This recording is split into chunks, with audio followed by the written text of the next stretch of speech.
प्रथम अध्याय। प्राचीन समय की बात है कि नैमिषारण्य क्षेत्र में शौनक आदि ऋषियों ने अनेक महर्षियों के साथ 1000 वर्ष पर्यंत चलने वाले यज्ञ को प्रारंभ किया था, जिससे उन्हें स्वर्ग की प्राप्ति हो सके। उस क्षेत्र में सूत जी भी आए। तब ऋषियों ने उनका बहुत आदर सत्कार किया, क्योंकि सूत जी पौराणिक कथाएं कहने में सिद्धहस्त थे और उन्होंने विभिन्न रूपों से अनुभव प्राप्त किया हुआ था। ये जानकर उपस्थित ऋषियों ने सूत जी से कहा, आप हमें इस सृष्टि, भगवान, यमलोक तथा अन्य शुभाशुभ कर्मों के संयोग से मनुष्य किस रूप को प्राप्त होता है, यह बताने की कृपा करें। सूत जी बोले, इस सृष्टि के कर्ता नारायण विष्णु हैं। वो ही नारायण विष्णु जल में रहने के कारण नारायण हैं, लक्ष्मी के पति हैं और उन्होंने अनेक अवतार धारण करके पृथ्वी पर अधर्म का नाश किया है और पृथ्वी की रक्षा की है। उन्होंने राम का अवतार धारण करके लंका के राजा रावण से ऋषि मुनियों का उद्धार किया। उन्होंने नरसिंह रूप का अवतार धारण करके हिरण्यकश्यप का उद्धार किया। यही भगवान विष्णु सृष्टि के आदि कर्ता पालक और रुद्र रूप में संहार करने वाले हैं। भगवान विष्णु ने ही वराह का रूप धारण करके पृथ्वी का उद्धार किया और मत्स्य रूप में अवतार लिया। भगवान विष्णु का ही अंश वेद व्यास हैं और वेद व्यास जी ने इन पुराणों की सृष्टि की है। विष्णु भगवान रूपी वृक्ष सर्वश्रेष्ठ वृक्ष है। उसका दृढ़ मूल धर्म है। वेद उसकी शाखाएं हैं, यज्ञ उसके फूल हैं और मोक्ष उसका फल है। इस प्रकार भगवान विष्णु ही सारी तपस्या के फल और मोक्ष को देने वाले हैं। एक बार भगवान रुद्र से पार्वती जी ने पूछा कि आप तो स्वयं भगवान हैं, सृष्टि के कर्ता पालक और संहारक हैं, फिर भी आप किसी का ध्यान करते रहते हैं। आपसे बड़ा वो कौन है जिसका आप ध्यान करते हैं? पार्वती जी के मुख से ये सुनकर भगवान शिव ने कहा कि मैं आदिदेव ऋषियों का ध्यान करता हूं।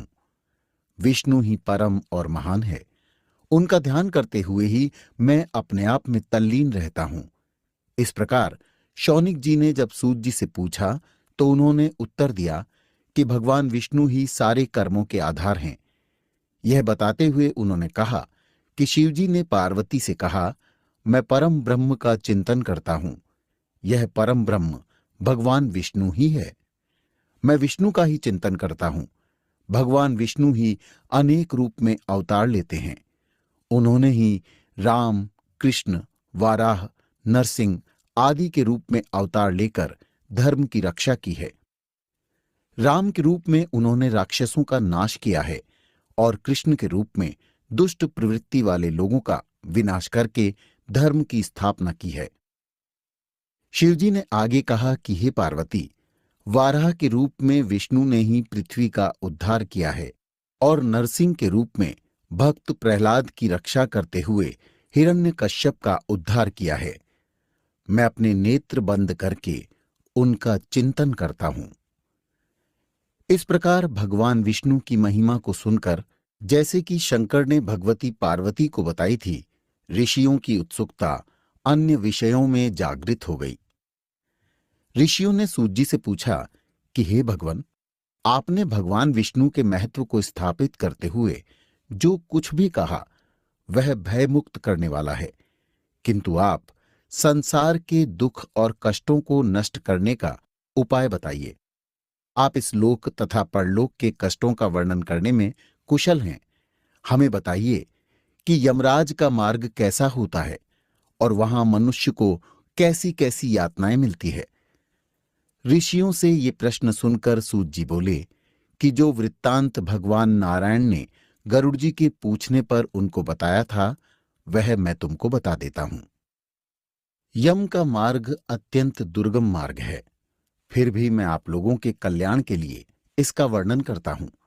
गरुड़ जी ने पहले भगवान से कहा था कि हे प्रभु, आपका नाम लेना तो सरल है, फिर भी मनुष्य आपकी भक्ति से वंचित रहकर नरक में पहुंचते हैं।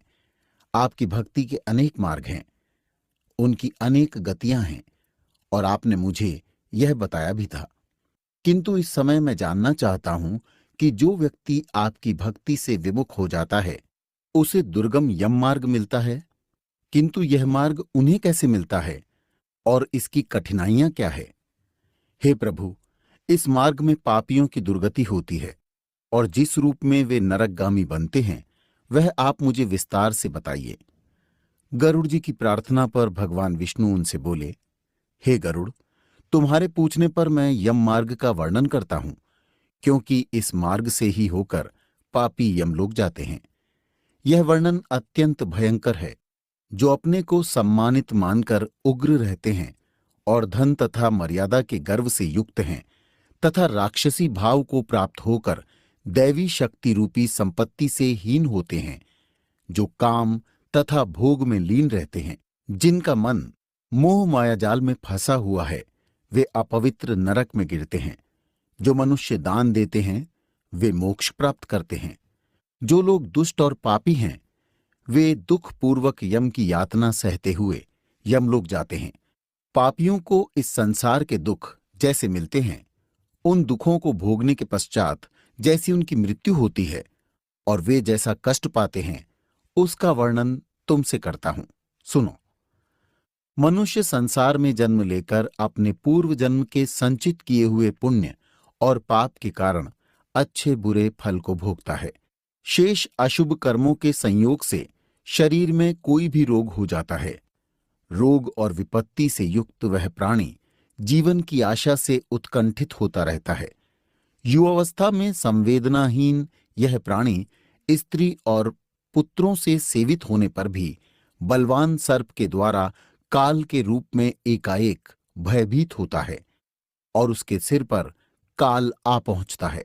वह वृद्धावस्था के कारण रूपहीन होकर घर में मृतक के समान रहता है। वह गृहस्वामी द्वारा अपमान युक्त आहार को कुत्ते के समान भोजन करता है। रोग और मंदाग्नि के कारण आहार कम हो जाता है और चलने फिरने की शक्ति घट जाती है। वह चेष्टाहीन हो जाता है। जब कफ से स्वर नलियां रुक जाती हैं, आवागमन में कष्ट होता है। खांसी और श्वास के वेग के कारण उसके कंठ से घुरघुर शब्द होने लगता है।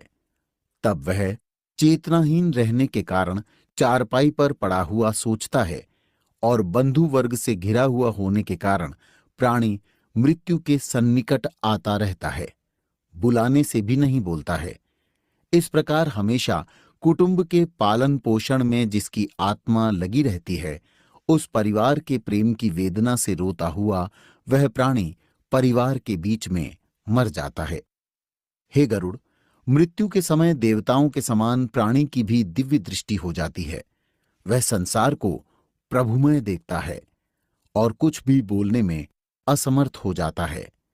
इंद्रियों की व्याकुलता से चैतन्य प्राणी भी जड़ के समान हो जाता है। इस कारण समीप आए यमदूतों के भय से अपने स्थान से चलायमान हो जाता है।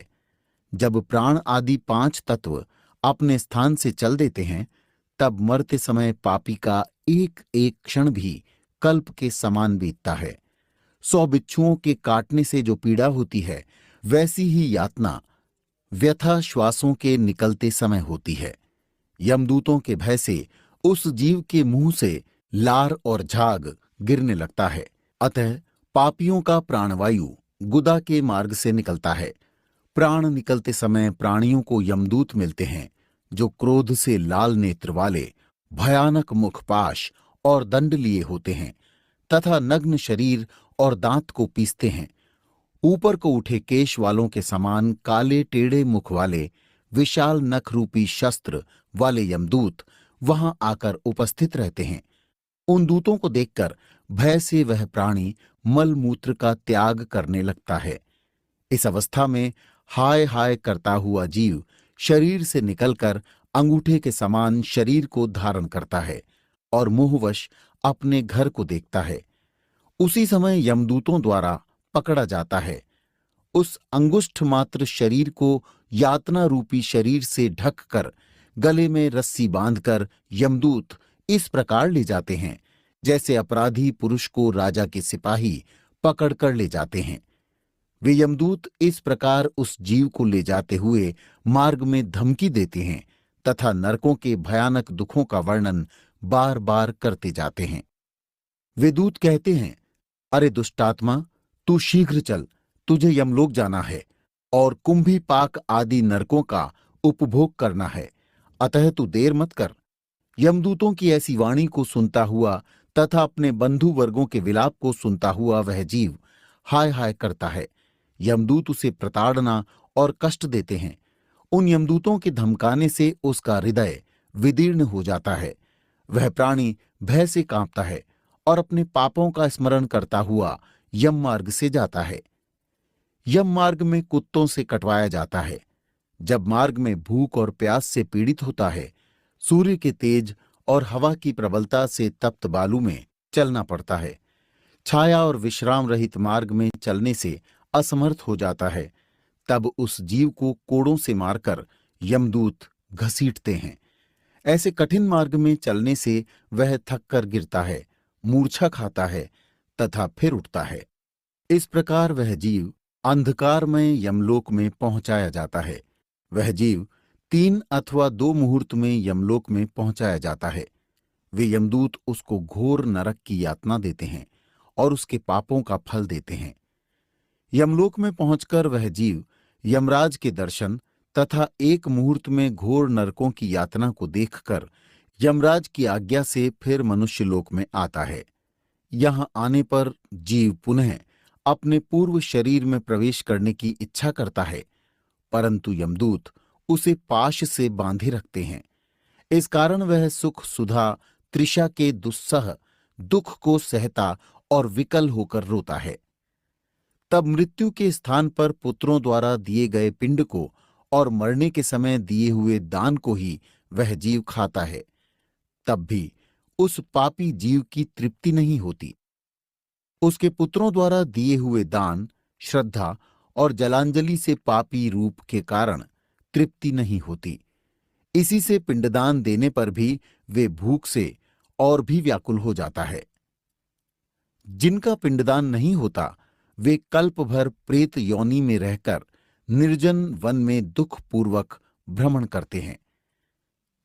बिना भोग कर्म का भय करोड़ों कल्प तक भी नहीं होता है और बिना यम की यातना भोगे जीवों को मनुष्य का जन्म भी नहीं मिलता है और उन्हें अन्य योनियों में भटकना होता है। हे गरुड़, उस पिंड के प्रतिदिन 4 भाग होते हैं। उनमें से 2 भाग पंचभूतों के लिए होते हैं, जिनसे देह की पुष्टि होती है। तीसरा भाग यमदूतों को मिलता है और चौथा भाग उस प्रेत को खाने के लिए मिलता है। इस प्रकार प्रेत को 9 दिन तक का पिंडदान खाने के लिए मिलता है। 10वें दिन के पिंडदान से प्रेत का शरीर निर्मित होता है और चलने में सामर्थ्य होती है।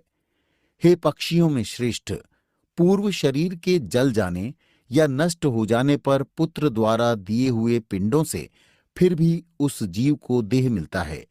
वह जीवन हाथ भर का शरीर पाकर यमलोक मार्ग में अपने शुभ अशुभ कर्मों को भोगता है। अब मैं 10 दिन के दिए पिंड से जिस प्रकार शरीर बनता है उसे कहता हूं। प्रथम दिन के पिंड से सिर, दूसरे दिन के पिंड से गर्दन और कंधा, तीसरे दिन के पिंड से हृदय बनता है, चौथे दिन के पिंड से पीठ, 5वें दिन के पिंड से नाभि उत्पन्न होती है, 6ठे दिन के पिंड से कमर, गुदा, लिंग, भग और मांस के पिंड आदि बनते हैं, 7वें दिन के पिंड से हड्डी आदि बन जाती है और 8वें 9वें दिन के 2 पिंडों से जंघा और पैर उत्पन्न होते हैं। 10वें दिन के पिंड से उस देह में सुख सुधा तृषा की उत्पत्ति होती है। पिंड से उत्पन्न शरीर का आश्रय लेकर भूख प्यास से पीड़ित प्रेत 11वें और 12वें दिन के श्राद्ध को 2 दिन में भोजन करता है। 13वें दिन यमदूतों से बंधा वह जीव बंधे हुए बंदर के समान अकेला संसार में आता है। हे गरुड़, वैतरणी को छोड़कर केवल यमलोक 86,000 योजन विस्तीर्ण है। अब इस जीवन की प्रतिदिन 24 घंटों में क्रमशः 247 योजन यमदूतों के संग निरंतर चलना पड़ता है। चलने वाले इस मार्ग के अंत में 16 ग्राम पड़ते हैं। उनको लांघकर तब धर्मराज के नगर में वह पापी जीव पहुंचता है। उन नगरों के नाम ये हैं: सौम्यपुर, सौरीपुर, नगेंद्र भवन, गंधर्व, शैलागम, क्रौंच, क्रूरपुर, विचित्र भवन, दुखद, नानाक्रंदपुर, सुतप्त भवन, रौद्रनगर, पयोवर्षण, शीतादय, बहुभीति। इनके आगे यमपुर है। यम के पाश अर्थात बंधन में बंधा हुआ वह पापी जीव मार्ग में रोता हुआ अपने घर को छोड़कर यमलोक को जाता है। यमलोक को जाने वाला मनुष्य अनेक कष्टों को सहन करता हुआ पीड़ित होता रहता है। उसकी पीड़ा का अंत नहीं होता। वह अपने कर्मों के विषय में चिंतन करता हुआ अनेक दुख भोगता है। इस पर भी यदि वह दोबारा जन्म प्राप्त करता है, तब उसी प्रकार भगवान को भूलकर कर्म करता है।